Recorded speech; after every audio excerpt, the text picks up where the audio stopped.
All right. Another day. Excuse me. Another day alive. Another day alive for all of us here today and more, right? As per usual, the background sound is the adventure pooch chewing on her elk bone of the day. I save all the bones for everything I harvest and then chop them up into treat size pieces and put them in bags in the freezer. So we have a little routine. Go out, feed the horses, do our shit around here, come inside the shop, close the door, throw her a bone, and then I do this. And then carry on. Now, the bear. You know, it's funny with the hunting thing. I love, obviously hunting's a major part of my life. Guiding, huge part of my life. I prefer to, I'm a huge fan of finding the most unbelievably huge specimen I can, no matter what the species is. But on the same token, I'm not a fan of the tape measure. It's kind of weird, right? It's really confusing, contradicting. I'm I shouldn't say anti, I try to, it's a tough line to go down. Being passionate about it, wanting everyone to be good at it, trying to share knowledge, possibly being good at it, and trying to not come across as it's an ego thing.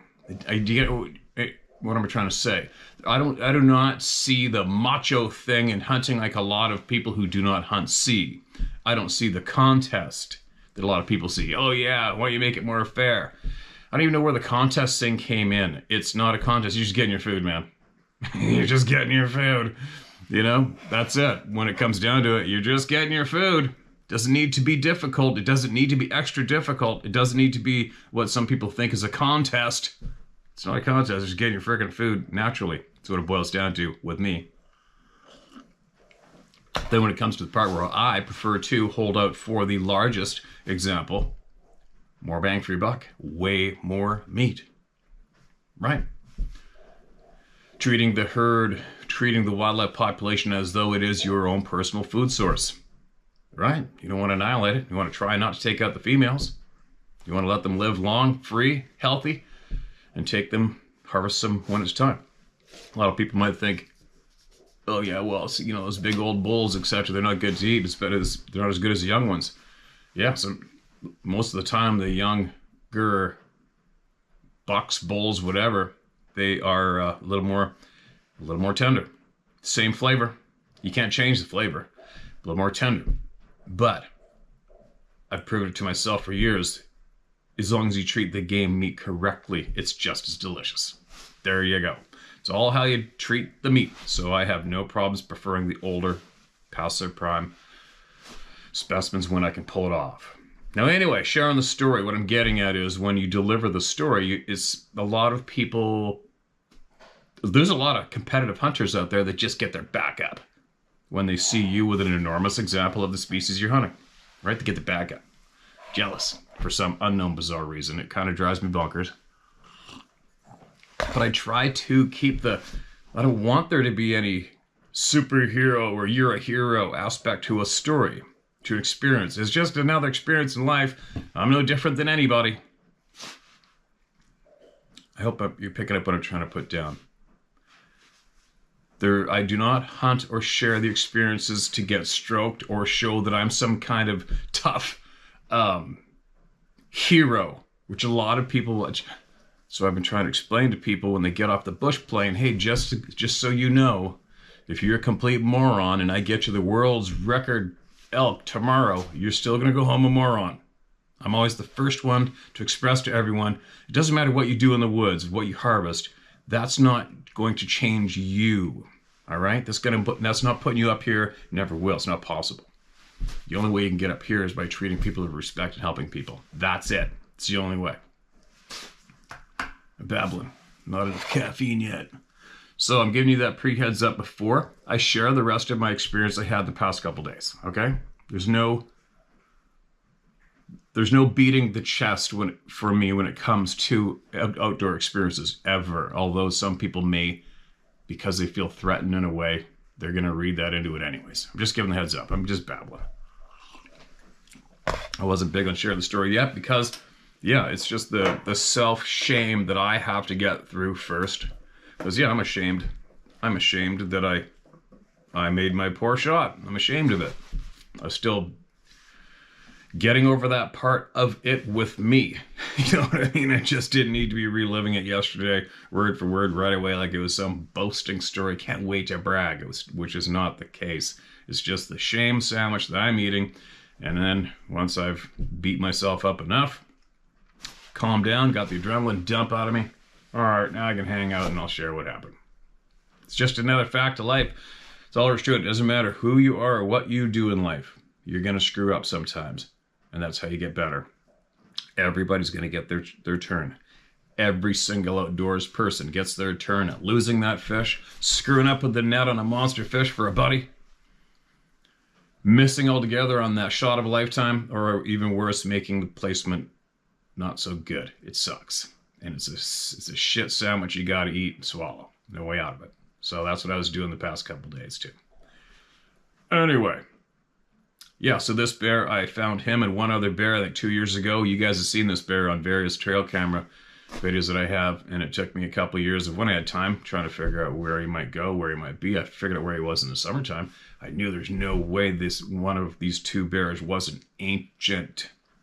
I floated the river, I hiked, I set up cameras on my spare time. Not making too much of a display about it, it's just something I want to do. I'm like, all right, I'm in the zone.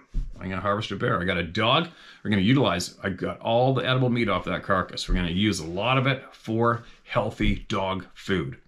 You see the price of dog food? People are going to go, oh my God, you did that to feed a dog? Well, what do we do to feed ourselves? What do you think goes into pet food in the pet store? If you can see the amount of dog shit and lives that go into into pet food, especially the vegans, right? The vegans that have pets, they kill me. You only knew what's going down your animal's mouth, down their throat. Anyway, it's very valuable, the harvest of this animal for us at this home. Anyway, made my shot about, I don't know. I just can't believe, I mean, my final fatal shot was a perfect bullseye, and it was only that far away from the very first arrow. I just can't figure it out, but whatever. I screwed up in the first shot, and I heard it go off into the thick shit. And I thought I heard it near me, about 30 yards away. I'm like, perfect. And there's only about, I don't know, there might have been 10 minutes seeing light left. I gotta get perfect. I'll go back, find him in the morning. So I went back alone in the morning, with my bow, obviously. And I found one spot where there's some blood under a big, huge tree like this, falling down on an angle, and there's blood underneath it. And there's a dark tunnel going right underneath that thing. You can see where it laid down there, but moved. I'm like, oh no. And it's absolutely pouring rain. And I can't tell if it stopped there and paused and went into that tunnel, which bears normally do when they're mortally wounded. They dig themselves in the tiniest hole. It's amazing. And I'm sure a lot of bears get lost just because of that fact. And they don't. Anyway, so I'm like, well, I got to go home and get a flashlight, and I'd better get the dog. So I'm not crawling in there on my hands and knees after this thing, not knowing if it's still alive or not. And I looked thoroughly everywhere. I found half of my arrow, which had broken off, but it was a little too much for my liking, which shows not as much penetration. And then I thought, okay, it is raining so hard, it's ridiculous. So went home, got the dog, came back. She is not trained to track. Took her right to that spot where the blood is. She's smelling it like it. She already hates bears with a passion. And she's not growling. And we look in the hole, that bear's not in the hole. We went and there's blowdowns everywhere. We went all through all the tangle, all the blowdowns, all the dark holes and caverns. It's all these bear beds everywhere. Nothing. I'm like, yeah, shit. All right, let's go back to where the blood was. Went back there. Boom, she jerks me into the left into this thick shit that I would have never dreamt of attempting to go into. And I'm crawling on my hands and knees trying to get under branches following her. And then I can kind of get up on my knee again, like sitting up on my knee, on my foot and knee. And then I got to literally get down on my hands and knees again to get farther in this tunnel of shit. So you can imagine what I had to was going through my mind of how am I going to get to a safe route right here if all hell breaks loose. And no sooner did I start to think that, and like the canine time bomb went, the canine shotgun went off. And I look forward, and now you can see this face looking at us about 12 or 10 feet away, maybe 8. And he's just sitting there growling at us. I'm like, uh-oh. All right. I'm not sure. I'm holding on to her like she's trying to get at this bear, and I cannot let go of her. I'm tangled up in the shit. I got, everything happens really quick. It's like, is he coming for us? I can't get out of here. Uh-oh. And then there's no way I can even get him. I mean, I'm in a, you might as well have been sitting in the middle of a wire SOS pad. So the bear, I don't think he's feeling too good. He's sitting there staring us down, growling. I think he's backed into the corner. I backed out. And I noted that there was a hole about like this through the thick stuff. I actually got video of him. I stopped. When I came back in, I took video of him. I tied the dog up. I snuck in on my hands and knees again. But I thought that I would possibly be able to get a perfect shot right there. That's all I had. And then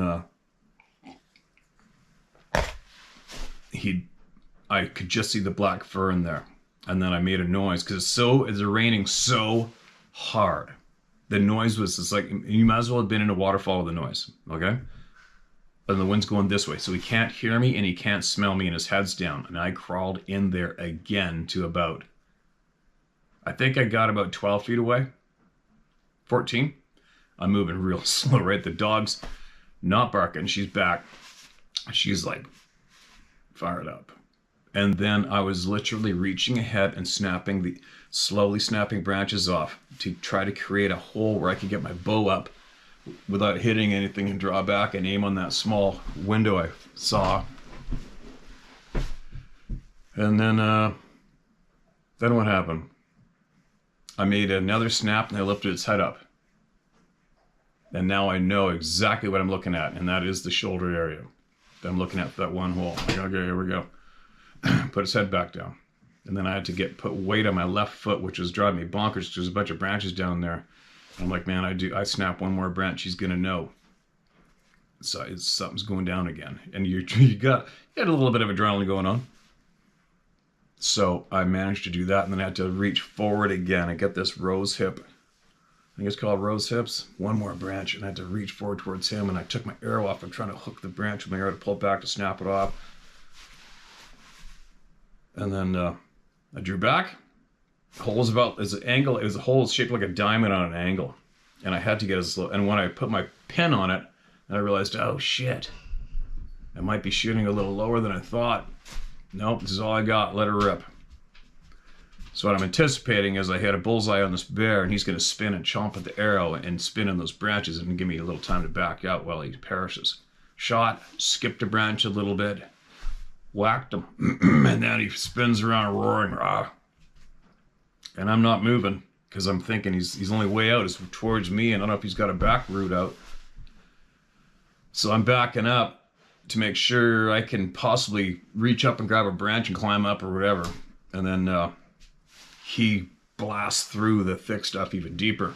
Now the dog's going ape shit. The second I shot, the dog's going crazy. So now I go back out to her, grab her by the leash. We went around the main trail, got around the thick stuff, and you can see the bushes moving where he's moving. You can hear him. He's pissed off. And then I can see the bushes are starting to come towards, the movement's starting to come towards us. I'm like, uh-oh. So I tied her onto a branch. Boom. He locks eyes on me. And he is pissed and he's coming. He's not running, but he's looking at me, and he is deliberately, he didn't turn away. He didn't go away. He's coming up the trail at me no matter what. This is all in a matter of seconds, you guys, all right? So I got a arrow on my bow as fast as I could, drew back and put the pin right underneath his chin. And by then, I don't know what, he was 3 paces or something. Let her rip. Bam, shot him right square in the face with another arrow. You guys want to hear the story? Now he's really angry. And whipping around. Dog's going ape shit. I got 2 arrows left. And then I got back out. I backed away a little bit, got another in there. I can't see anything in there. I can't see where he is. I can't get a hold of him. It's thicker than shit still. It's noisy from the rain. It's just all hell's breaking loose, right? I think because he's so, it's just a bizarre thing to see that arrow hanging out of his head. But it didn't hit him in the sweet spot. It hit him over here, didn't kill him. You guys want to hear the story? Boom, he snaps that thing off. Goes to the right a little more. I go wide and cutting him off. Not cutting him off, I'm following. He comes out to another opening, growling, looks at me again, gives me his shoulder, thumped him again. And then that was all she wrote. And that was the fatal blow. And then down he went. We left him for a while. You always leave them for a while. And then, and that stuff, especially grizzly bears. But anyway, so that's what happened. There you go. That's what happened. End of story. That was a heavy pack out, man. The sucker's head was wider than my pack frame. I got him completely skinned out. I took all the meat off of that animal and I backpacked it out of there. End of story. Another successful hunt. And I'm going to be packing to go on another one after this. So that's about as matter of fact as I can deliver without somebody being threatened, thinking it's an egomaniac macho story, which it isn't. It's just another day in this lifetime, another experience in this lifetime. And I feel still beating myself up. I can't. It sucks the excitement and the sense of what is the sense of it? Your accomplishment of, you accomplished that goal. I mean, it's 2 years. 2 years trying to figure that one out. And you see in all the videos of me taking you guys bear hunting with me in the spring. I let how many bears go and did not harvest one only because it wasn't the potential that I knew was there, right? I know there's one way bigger. I know there's one way older. I'm not doing it. And all of that effort, time, and I screwed up the shot. So there you go. That's why I have my lack of enthusiasm. This when I put the glasses on the outside of the toque, drives people bonkers. That's why it just sucks my enthusiasm out of sharing it, all right? And I don't do it, I don't hunt to share my hunts like so many other people do. They just can't wait to get that kill and post it up on the internet and attain that apparent superhero status they think they're attaining. There's a babble. I'm done with the babble. All right. What have we got here? This is in the recent column. Experiences I am opening up about as they occur. As they occur, I'm sure you met. Dear Steve, a friend of mine who's a fellow hunter / logger, shared your YouTube channel with me, which I now follow and watch as often as I can. It's given me the courage and help make the decision to share my experiences with anyone. So thank you for your channel. My experiences are as follows. That is frickin' good news to me. I love that, especially in the logging community, the A-type, what you might call the A-type community, where guys, men, keep their mouth shut due to ridicule. It's frickin' awesome that people are going to open up no matter what. Beautiful.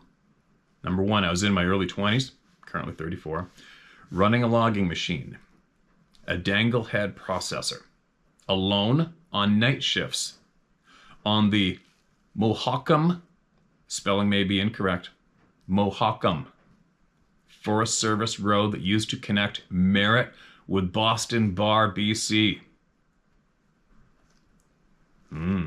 We have a native logger friend who was in the same area and had that thing stuck on the back of his loader.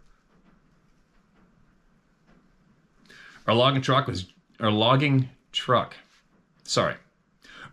block was just above Boston Bar, some steep country. I would drive up the Forest Service road from Merritt after everyone had come down from day shift to avoid any conflict of vehicles as it was midwinter. On this particular afternoon, It was still light and it was snowing. There was around a foot of fresh snow on the road early on in the drive. I was breaking trail as everyone had come down it. I was breaking trail as everyone had come down, and it snowed that much over their tracks. Approximately 3/4 of the way to the block, I would remember around 40 kilometers, I saw tracks depending down a steep incline beside the road, across the road, and drop down a go awfully steep hillside. Couple typos, no big deal. I think it meant a god awful steep hillside. Treed hillside. I got out and just almost blank stared at these things for approximately 5 minutes before I accepted what I saw. They were perfect 5-toed footprints with almost flat feet, a big dip where the heel was, and approximately 20 inches long. Whoa. They looked just like what I seen when I looked into the casts taken up in Terrace and the ones down in California that prompted the Patterson and Gimlin to investigate. I walked up the bank to see if I could imitate the tracks. They were perfectly spaced in strides around 5 feet apart, with minor scuff marks in approximately 3.5 foot deep of snow, where the foot entered the snow and left. I could not even lift my legs. I'm 5'11", high enough to leave untouched snow. It looked like a typical plowed trench we leave in BC when trudging rather. There was nobody else up there that evening, and the nearest town was Merritt or Boston Bar. I contacted the BF shit show RO as I was a bit shook up and not a Sasquatch believer until this point. The email I got was that they believed me, but due to such high number of cases reported yearly in this area, they needed some more sort of evidence to launch an investigation. They don't need shit. Sorry for the little outburst. Number 2, in 2019, I was heli logging on the east side of Harrison Lake. We had the choppers staged at the second log dump on the East Harrison. One morning, my rigging partner and I flew to the block, got off the chopper, and started flagging trees for the big bird, the S61 Kokorski. Yeah, a buddy of mine flies those, probably flew with you guys. As Richard was working, he called me over to look at some odd sights. There was a kid's pool, 10 by 10 circular pool, torn up with small claw marks on it. Along with that was an entire roll of roofing tarp, unrolled with claw marks all through it as well. I only thought it was people growing pot. But that would explain how it was 3,000 feet up a vertical mountain with no roads. We thought maybe massive winds took the pool up there. But the closest beach was 10 kilometers away. That seems unfeasible. The last thing we found, impossible, was the 50 pounds of still rolled up roofing tarp. Rick, my partner, is First Nations, and said he had heard tree knocks in that East Harrison area often before he started his saws after the choppers left. He believes this is the doing of Sasquatch. I'm still not sure what this was about. Wow. Totally plausible. And what one thing for certain is East Harrison, that's like ground zero forever. And that's interesting to know that they do take that shit. You know as well as I do, it wasn't weed growers. They don't do that. Not that far. No way. But the unused, the rolled up tarp, weird, right? So somebody obviously grabbed shit and brought it home, just like a lot of us men do with our shop, right? And throw shit in there because it might be useful one day. Maybe that's what they're doing. Crazy. Number 3. This is now 2021, and I'm heli logging at the head of Butte Inlet. Here we go. Staying at Homathko Camp From there, one morning, I flew with my bullbucker approximately 30 minutes up the drainage, west, hooked right into a valley, and were dropped in a glacial rock gorge. We gathered our gear, hiked 2 kilometers into where we're supposed to start building a helipad before commencing falling. As we entered the standing block, Clark calls me over. He is standing looking around at all the trees about 10 to 14 feet up. All the cedar bark at that height had been peeled off all around the tree, and not just this tree. But everyone we could see for 100 yards. Holy shit. I started walking around, and in the center of these stripped trees, I found a bedding spot that something had made, as it was very steep slope, as all heli/handfall slopes are. Something has dug into that bank and made a sleeping pad, approximately 5 feet into the bank, 8 to 9 feet long, and has busted down spruce and cedar boughs, then laid them down into what looked like a crude mattress. I wish we could have kept this area preserved, but the company wasn't interested in this and had dollars to make. So my bullbucker and I were off to the next helipad to build to build on another hillside. And 2 fallers came and spent the 2 weeks cutting, so nothing was left after except stumps. Steve, I know these things are real, but I do know our knowledge of them is substantial, but also minuscule at the same time.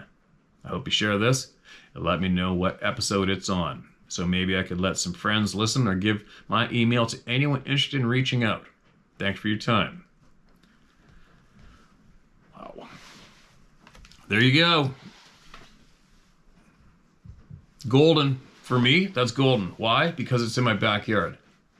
Also, why is it golden? Because we are now rapidly busting into what I think was once a bit of an impenetrable wall, which is the logging community.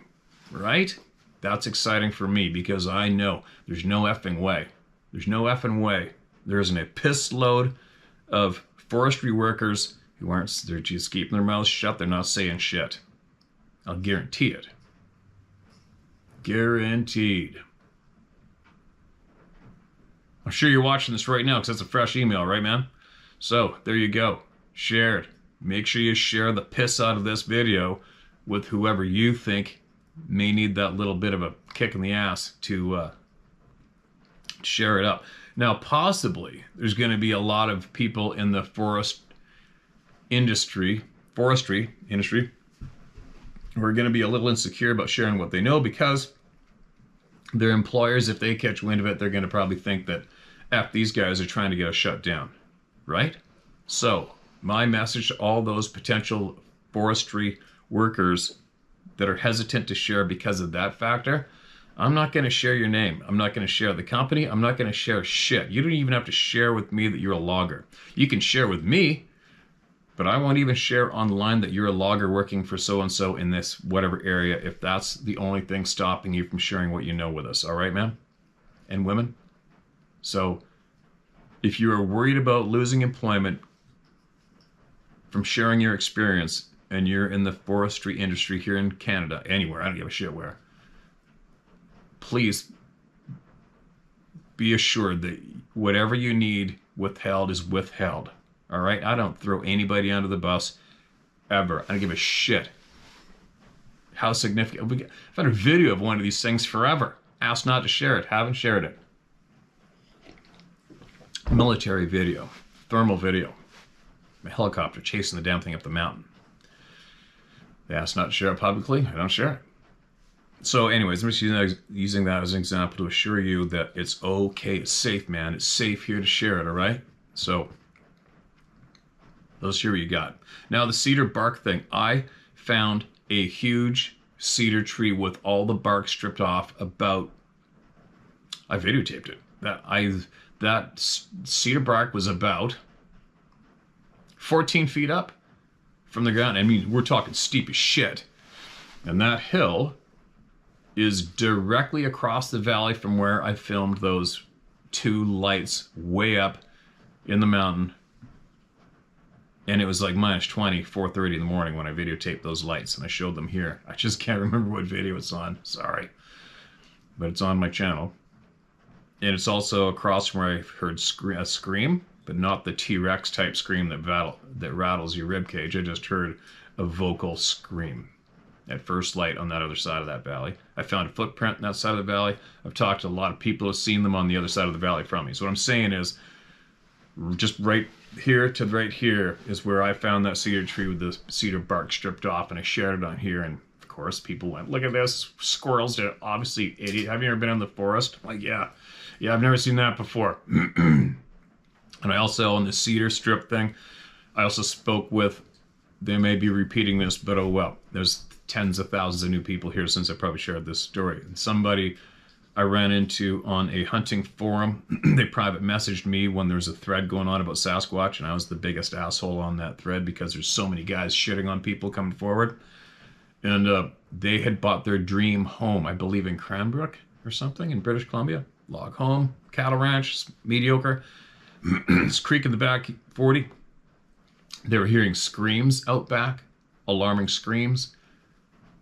One time in the winter, there was snow on the ground, and the man went in the back 40, saw these massive, huge tracks going across his cattle field in the back up to a huge cedar tree, and he saw where it was stripping the bark way up off of the tree, and then he could see the drag marks from what he thought was a fistful of bark beside these massive tracks going back in the timber.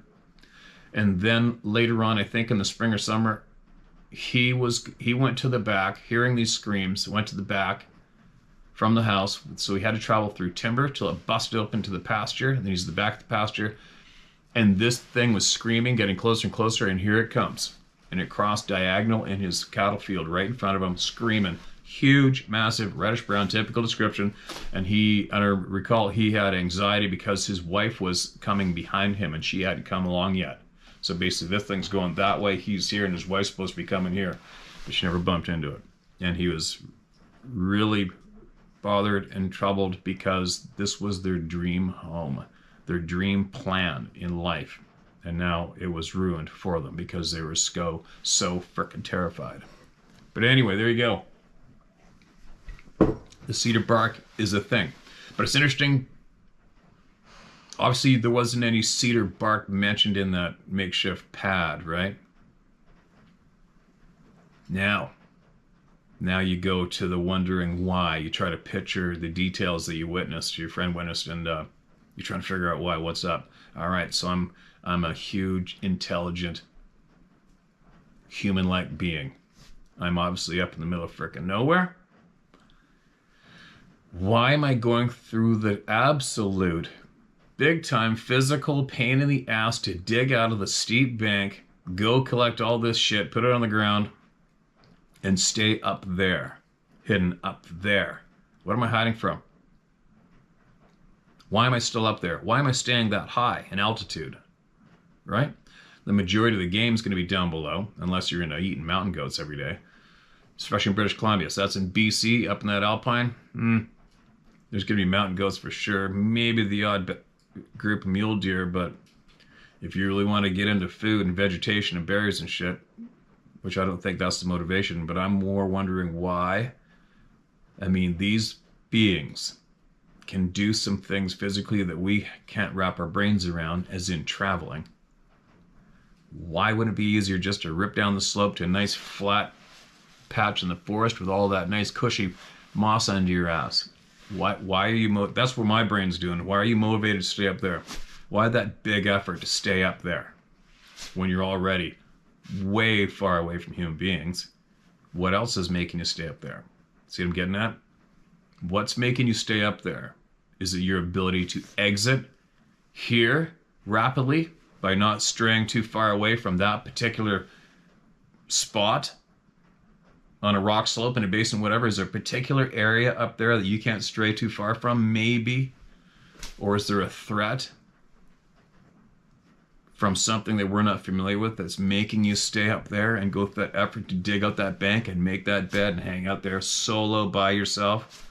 What's going on? Right? What's going on? That's the curious part. That's my curiosity's been knee-jerked in that direction when I hear this experience. The cedar bark. Why isn't the cedar bark pulled off in 6-inch wide strips? Why isn't the cedar bark pulled off in a foot wide strips? Why is it always 1 to 2 inch strips? Why is that? Are you weaving something? I don't know. I haven't a frickin' clue. The mystery, right? There's so many mysteries.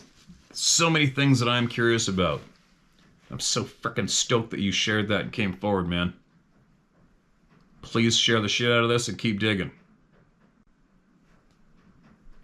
Welcome to the club. Welcome to the club. The club of no return. Hope to hear back from you again. I want to hear from all the forestry workers that are too insecure to share because they think they might get terminated. I'll keep you secret. This is titled Sawbay, ? Quick email. Hi Steve, been watching your channel for years, and the experiences that others have shared made me realize that I might have had an unseen sawbay encounter. I live in central Pennsylvania. Well, it's looking probable already. And there's lots of woods around here. A friend of mine asked me to go for a walk down this country path. It was a beautiful day.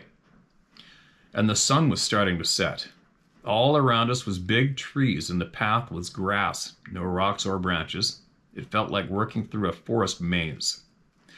We walked maybe 50 feet when suddenly, out of nowhere, I tensed up and became immovable.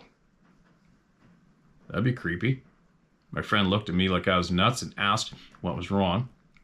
I told him that we have to leave now.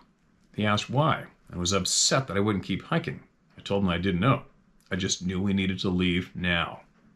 He actually tried to pull me forward, but I was rooted in place and I couldn't budge. I had a sense of urgency, more like panic. I never experienced that before. I didn't smell or see anything. All I remember is that it was very quiet. Was that a sawbay nearby? I have no idea. But I never go against my vibe, and I'm extremely in tune with the energies around me. I don't know if this will help anyone, but just in case, I thought I'd share. Thanks for all you do. You're the best. And to all our fellow knowers, I'm so glad everyone is waking up finally. Sincerely, Leah Taylor. Appreciate you, Leah. Just the fact that you shared that, and if somebody else has had that similar, they're gonna share it now because of you, right? That's how it works. Got to go with your gut. Excuse me. No matter what, go with your gut. There's a t-shirt. No matter what, go with your gut. Figure out the whys later, once you're safe. And that's another thing too. I mentioned to everybody earlier in the past what I feel is the appropriate move to do when something really bizarre or an absolute warning is going on is to retrace your steps backwards perfectly. Don't go off of that line of travel that you took before you started to shit yourself.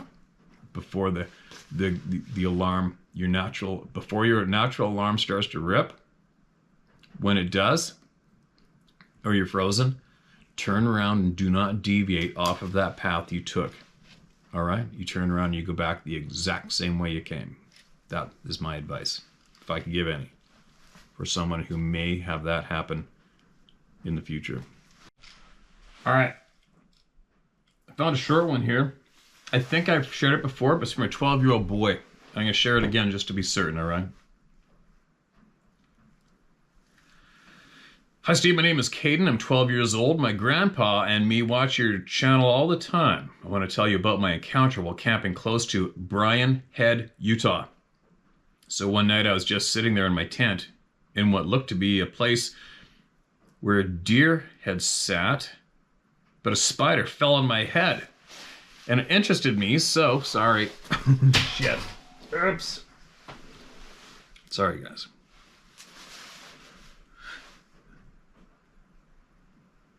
But a spider fell on my head, and it interested me, so I was shining my flashlight at it so I could see it moving around. I freaking hate spiders. Give me a bear in thick bushes anytime over big creepy spiders. My rain cover from the tent was off and my flashlight died. So I was going to go to sleep, but I couldn't because I kept hearing footsteps, like sound of people stepping on sticks. The sound happened like every 1 or so minutes. And then I just said, screw it, I'm going to bed. Closed my eyes for a while until I heard rustling. So I opened my eyes to see a huge figure standing right outside of my tent. It seemed to be staring right down at me through the top of the tent. It was pitch black, but I could see it because of the reflection of the moon.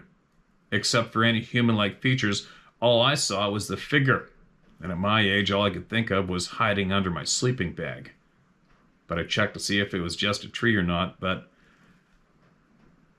no tree had any outline, even similar to the figure. And I couldn't sleep for about 4 hours after seeing that. Then the next day I told my grandpa what had happened that night. He said, "You're not sleeping in that damn tent tonight. You'll be sleeping in the camper." My grandpa believes me because he had his own encounter when he was young. It freaks me out to sleep in a tent from now on. If you read my story, thank you for what you're doing. It will help a lot of people. We need to get the word out there that the Sabe are real and not some made-up fairy tale. Cannot appreciate you, man. I might have shared it before, and if I did share it before, I probably asked you to get your grandpa to share what he knows. All right? And even if he has to tell you and you can write us and share it with us, give her, buddy. Send it to us, all right? Keep everybody talking. It's very important.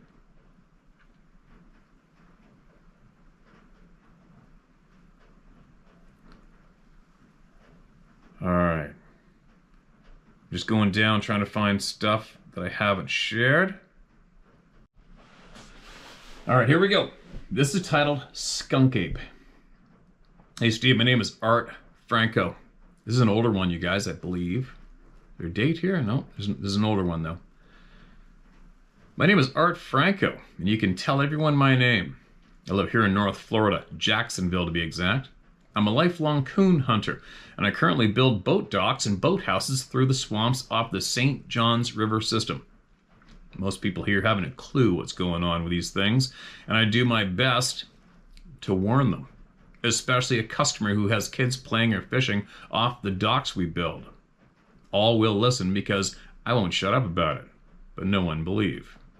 I always tell the kids when or if I get to see them while we are building, and do it in a way that doesn't give them nightmares. I'll tell them to be careful while on or around these docks because of bears who might want to hang out under the docks trying to find food, and always check before you walk out on them. Some of the docks we build are 600 feet long, and that's a long way to run, or if one of these things gets between them and their house. The black bears here aren't too big or aggressive, but I've heard screams and other sounds that ain't no bear, panther, coyote, or a manatee, since they don't make a sound. Some of these swamps are nasty and thick and full of gators, and though I haven't had a face-to-face encounter, I know what I hear and smell. We do hear trees come down from time to time, mostly cypress, and ain't no man knocking these things down. They're too big, and the crack of one splitting is loud. I've told a few ass faces that since you don't believe me, just let me duct tape you to a cypress tree for the night, and I'll come peel you off in the tree in the morning. No takers yet. I know these things exist, and I appreciate what you do for the people with encounters, or just know that they're out there scaring the hell out of them. Here in North Florida, I'm doing my best to get the word out, and I'm not going to shut up about it. Stay safe in your part of the world that I'm very jealous of. Sincerely, the big man with the bigger mouth, Art. Okay, Art. Keep going, buddy. Keep going. Maybe share the videos with the people who you want to have access to the knowledge. Okay, what's this? This has been read. I've read that. I know I read that one.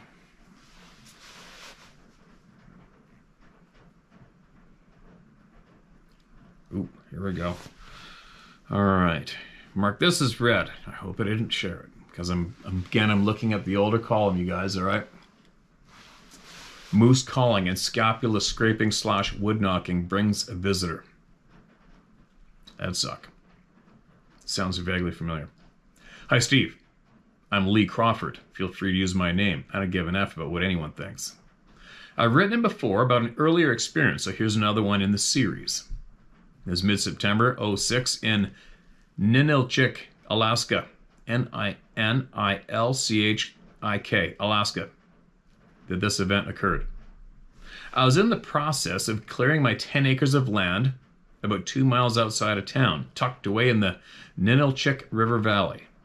It was my custom to work from sunup to sundown, clearing the land from downed, beetle-killed spruce trees, then relax around the campfire listening to music and having a few beers to unwind before retiring to my travel trailer to do the same the next day. As this was moose hunting season here, I would stop work occasionally, give a moose grunt or two, and scrape on a spruce tree a few times, and then give the tree a couple of good whacks with the scapula, and occasionally with a 3-inch diameter and 5-foot branch. This is about the best way to call in bulls as far as I'm concerned, unless you have a shed antler in your hand. This, as you know, is mimicking the sound of a bull moose that a bull moose makes while carrying on his business. I knew this would work well, as the year before I called in a rather large 60-plus inch bull using this technique. Unfortunately, I did not get the bull.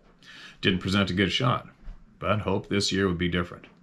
Anyway, as darkness fell and it was past good light, I sat down in my camp chair next to my cooler of cold Moosehead lager and turned on my CD player to listen to a little Alison Krauss and Union Station. Nothing could have been better for me. I watched the flames of my campfire, dreaming of just how I was going to sell this 120 or so cords of wood, make bank, and buy material to build my house the following year. As I was in about my 3rd or 4th beer, I got the feeling like someone or something was watching me. I didn't feel any real fear at the time, as I had my 45-70 leaned up against the tree stump I was sitting next to. I also had a fairly powerful mag light that lit up anywhere it was pointed sufficiently, and my trailer was only 20 feet away. I stood up, turned on the mag light, and pointed it in the direction I was sensing the vibes from, which happened to be towards a pile of logs I had stacked up with an excavator a little over 6 feet high. I was perpendicular to the pile, so could see both ends. As I pointed the light beam to the right end of the pile, I saw what can only be described as a large, black, fur-covered football, or rugby ball, but a bit larger, a little more than 12 to 14 inches across, with very large reddish eyes glaring at me. It looked like a very large black cat with its back arched and cone head shaped. I was thinking to myself, that's the biggest cat I've ever seen, and just how the F is his eyes so big and far apart? 4 to 5 inches between them? All I could see was the top of his/her head, but from that distance, 10, 11 meters or so. I panned the light to the left end of the pile and then came immediately back, and it was still there. But when shining directly at its eyes, they blinked once. It reminded me of how the Grinch's eyes were in the Dr. Seuss book. Very mean and menacing. That's kind of weird, eh? If you're familiar with eyes reflecting in light, in our light at all, I've never seen a reflected eyeball in my life that had shape. You know, like slanting shape. It's just a glowing light source. So that's kind of bizarre, right? Excuse me. I was thinking I didn't want to piss this cat off, as I felt I was beginning to do. So panned the light left again and then back, at which point it was gone. As the music was still playing, a wee bit loud, I didn't hear it depart. I had no idea that this could be a sabe, as I hadn't really looked into it at the time and believed them to be further south. I say this as I had a possible chance encounter several years ago in Oregon while hiking in the Willamette National Forest, when encountering 2 hikers running down the mountain trail as we were going up it. They were throwing off cameras and rucksacks and anything else not needed to beat feet out of the area with fear in their eyes, yelling Bigfoot. Wow. However, I saw another one between Paxson and Glen Allen, Alaska, along the Richardson Highway in 2016. A very tall, 9-foot plus feet and skinny, coal black one reaching into the top of a tree, maybe after a bird's nest, from about 90 feet away. I know they're real. They exist, and no one can convince me otherwise. Thanks for all you do, Steve. We, the people, appreciate it. Lee Crawford. Wow. There you go, Lee. Welcome to the club. And keep us posted. Keep us posted.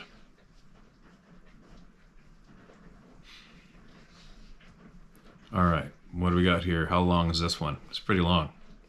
Pretty long for this late in the video, but you know what? I'm going to go for it. I'm going to share this one. And then I'm going to go pack. Oh, man. See? It's not a good idea to put glasses on the outside of my cap. There we go. How's that? Here we go. Not for the faint of heart. The title of this email. Steve, you can call me Red Man. Please read this off camera first, then decide if it should be shared with the group to tell this. I have to start at the beginning, and I will have to talk about very personal things. Go to places I've kept hidden in my heart and soul for a long time. Some of this is not for the faint of heart. You've been warned. A little bit about me now. I grew up every morning taking a deep breath, thank God, for another day. Then hug all 3 of my dogs / best friends, then hit the ground running. I'm a hard-working good guy. I believe in right and wrong. I do not drink or do drugs. The word is my bond. If I have ever called you friend or brother, you earned it, and I'll be there when you need me. Enough about me. This is about what I know and have experienced / seen firsthand that may help someone else. It all started when I was a young child. My dad had just parked and got out of the car and was walking to the house. I ran out to meet him as I always did. Right before I got to him, I noticed some movement from my left and looked to see what it was. It was a man walking toward my dad and raising up something. He yelled at my dad as he turned around, and the man had a sawed-off, double-barreled shotgun up. As he did this, I looked right into his eyes. There was pure evil in his eyes and no hesitation. As I watched him, he pulled the trigger, and there was an explosion. My dad spun around and fell to the ground. I felt something wet hit my face and started to scream and cry, still looking this man in the eyes. In an instant, I knew what pure evil was and looked like. Wow. My whole world was destroyed. My mom came running out and grabbed me up, and she was screaming and crying also. Everything seemed to slow down as I watched this man slowly turn and point the shotgun directly at me and my mom. As I was looking into his eyes, he pulled the trigger and nothing happened. He continued to stare directly at me, the evil I saw. Then things started to speed up again. As the neighbors were running outside to see what was happening, the man turned around and ran away. I remember all the blood, screaming and crying. At the time, I did not realize how witnessing my dad's murder would change me forever. That's pretty heavy, man. That's unfortunate. I still have the newspaper clippings of it all and the trial. The changes this caused in me. My survival instincts kicked in. After this, I cried a lot and just quit talking. For 2.5 years, I never spoke a word. During this time, I lived inside my head. As a child, I was so afraid that the evil I now knew was real and hiding, just out of sight, waiting for the right time to come kill me. I started to pay attention to every detail of everything around me. I did not want to stand out or draw any attention to myself, as the evil would come, kill me. At night, I would never really sleep. It was like my brain was in overdrive, thinking back over all the details from the previous day. I think at this time I started to develop some of the abilities we have lost over time.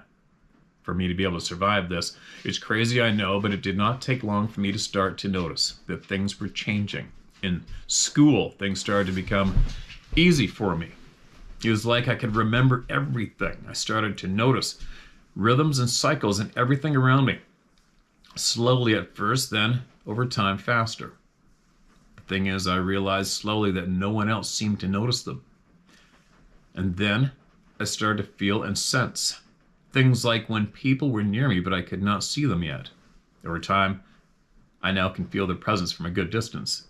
I seemed to know what they were thinking or going to say before they spoke. I knew this was not normal, and I was afraid to let people know about any of this. It was bad enough in school, as a skinny, shy, pale kid that did not want to talk and had no dad. In life, I've noticed that one thing leads to another and so on. So this is how I first felt the presence of the hidden ones, as I call them, and how they became aware of me. After my dad's murder, my mom, younger brother, and I had to move in with my grandparents, who lived on a farm. I'd go behind the barn to the woods and sit and think about my dad and cry almost every day. I found a quiet place and would sit down and close my eyes and open my mind and think about him and start to cry, and I would fall asleep. My grandpa would come pick me up and carry me into the house, put me into bed. After a while, I began to ever so slightly, I began to feel a presence in the distance. When I opened my mind, slowly over time, it began to move closer. I think it was an older female that was drawn to my presence by the sorrow it felt and the sound of me crying, possibly her mothering instincts. As the summer went on, I began to have odd dreams of picked up and held, and at times being rocked. I just thought it was a dream. Then at dinner one evening, my grandmother told me that I was going to have to stop falling asleep in the barn. I was getting too big for Grandpa to carry in every night and put me to bed. I just looked up at her and was shocked. I was falling asleep in the woods, not in the barn. It scared the crap out of me. Those dreams came flooding back. That's when I knew that the hidden ones were real. I never fell asleep in the woods again, but I could feel that presence off in the distance from time to time. And over time, I realized that I was being watched over. What is now known as being tagged. The abilities I learned as a child have stayed with me to this very day and have gotten stronger. And I've developed some more after I opened my mind and accepted the truth/reality that is out there. I've had encounters with the hidden ones all through my life, and they continue to this very day. Far too much for one message. I'm willing to share it all if the group is interested. I'm in no way an expert on any of this. I'm just a hardworking guy who has learned a few things. I think it's safe to say the hard way. The owl man is correct about the crying in the woods. I'm living proof, LOL. My grandfather was not able to understand why his chickens would not at times lay no eggs and at other times lay a lot of eggs. I knew. But at that time, I still was not able to talk, to tell him, and then have to explain. I've always felt bad about that. I often wonder if he knew, just a feeling. My mother and grandparents knew I was not like the other kids in a lot of ways. My grandfather would hide his tools from me. If not, I would take things apart and put them back together over and over again. There are times when I could feel their presence outside of my bedroom. I would think in my head, I know you're there. Thank you for watching over me. And they never answered me. But I would get a feeling they understood, and then they would leave. The next thing that comes to mind was a few years later. I was in the bathtub taking a bath, and I got that feeling that someone was nearby I did not recognize. My brother had come into the bathroom, and he was waiting to get his bath next. I leaned over and told him that something/someone was outside the bathroom window, that I was going to jerk the curtains back and look out through the window and see who it was before they could hide. So I jerked the curtains open and put my face against the glass to look out. When I did, I screamed and fell backwards and hit my head on the tub edge, cutting the back of my head. That's not good. There on the other side of the glass was a huge man/ape-like face pressed against the glass, looking me right in the eyes, and it had glowing red eyes. It scared the crap out of me. Me and my brother were screaming and crying, running through the house. We were met by my mom and stepdad and a friend of theirs who was visiting.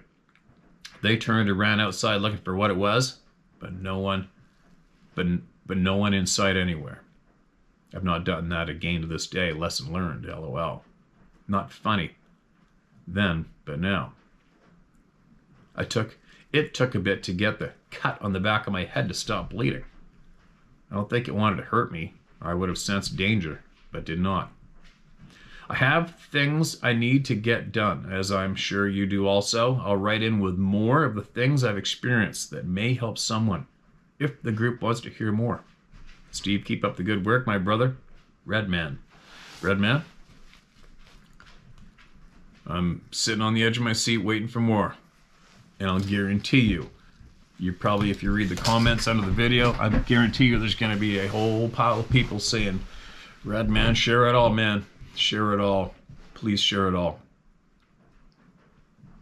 What an unfortunate experience you had as a child. That sucks. Thankfully, you push forward and you're here with us, enjoying your life. It's a good thing, man. Got to keep learning, keep going, never give up, never quit, right? Redman's a good example. I am very, very interested to learn what you have learned, for sure. So make sure you email us back, all right, man? Now, I got to go. It's pouring rain. You pack up all my stuff. I'd be lying if I didn't say that, it's always this stage of the game before I go is when if I get anxiety about going solo into the mountains, long ways away. This is when I start thinking, I hope everything's going to be cool. I hope I run anything. I hope I'm going to be all right, That make any sense? But once I'm doing it, it's really weird because I'll have the anxiety here at home is where I might have, if I get anxiety about being solo in the middle of nowhere, this is when I get it is right now before I go. On the way there? Not really. While I'm doing it, obviously, no. Isn't that weird? I wonder why that is. The second I get into those mountains, those woods, and start hiking into that big, mature timber that's never been logged before, getting way back in there alone, I'm 100% at ease. I'm good. Isn't that weird? You'd think it'd be the opposite. Stoked, I'm excited to go. But right now is when I might get little hints of, man, I hope nothing's going to happen. I hope this isn't the trip. I'm not into this. Just leave me alone. Oh, I hope this goes smooth. Except when I'm there doing it, then I'm all good. I'm actually really, really into it. But anyway, on the positive note, I've got 14 trail cameras I left in the North Country before. They've been soaking for a few weeks. I can't wait to see what's on those trail cameras. That's always exciting for me. And I hope this hunt goes smooth, make it home in one piece. And I take all you guys with me. I don't know where I'm going to share from next, but I'm probably going to do it live with my mobile internet. This will be the last, I shouldn't say the last video. Today's video. Next video will either be live from the middle of nowhere or pre-recorded from the middle of nowhere. All the people that shared today, thank you so much for being brave and honest. Very appreciated. Every single person out there is very appreciated. Just come forward here. Share my story at howtohunt.com. Word for word. It's where it's shared word for word and details withheld upon request, no matter what. I guess I got to return these to Sarah. I think she said somebody emailed in looking for the white ones, and I said, "Would you out of these white ones?" She goes, "No, I think I got to put more in stock." Like, we'll put them all in stock, But she does have some more of these. Black camo. That's kind of a cool one. Subtle, cool, and the white snow camo. Hopefully it's warm, not too cold, and I can utilize the white one this week. It's snowing up there right now. I'll be back shortly.